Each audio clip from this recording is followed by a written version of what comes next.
Hey guys, this is a logical continuation of the previous tutorial on pan transition. Here is how scene A looks like. This is scene B, and I've quickly designed another style frame which is 3200 pixels wide, quite wide indeed. I've taken all the elements from scene A. They were already designed, so this one was a really quick thing to do. If we put all these scenes together one after another, we get this sausage. Here we clearly see the plan, how scene A and scene B will be connected. I've mentioned already that transition scene is 3200 pixels wide. It's important to understand that the X value of the position parameters should be the width of the pre-comp divided by 2. And the anchor point should be not moved from its default position, which is right in the middle of the frame. For the transition scene, it's going to be how much? 1600s, right? Because 3200s divided by 2 is 1600s. We keyframe the position parameter of the transition scene and type plus 9020 right there in the X value. Luckily, After Effects know math better than I do, so it will calculate for us.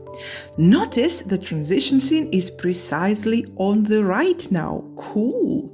Now let's go a few frames forward, and in that same X value, we type the following: minus 9020.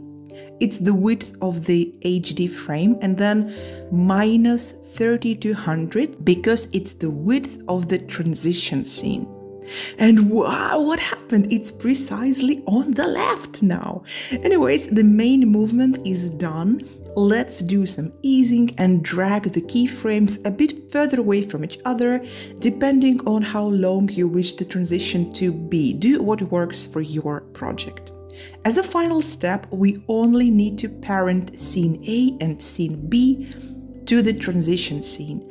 Here is one detail that you don't want to overlook. When you parent scene B, make sure you do it after the movement or after transition. And when you parent scene A, do it before the transition, okay?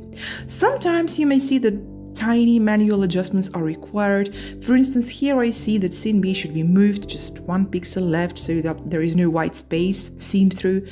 Also notice that the right shore also moves slightly. It creates this additional layer of movement, which is always good. Okay, nice guys, we did it.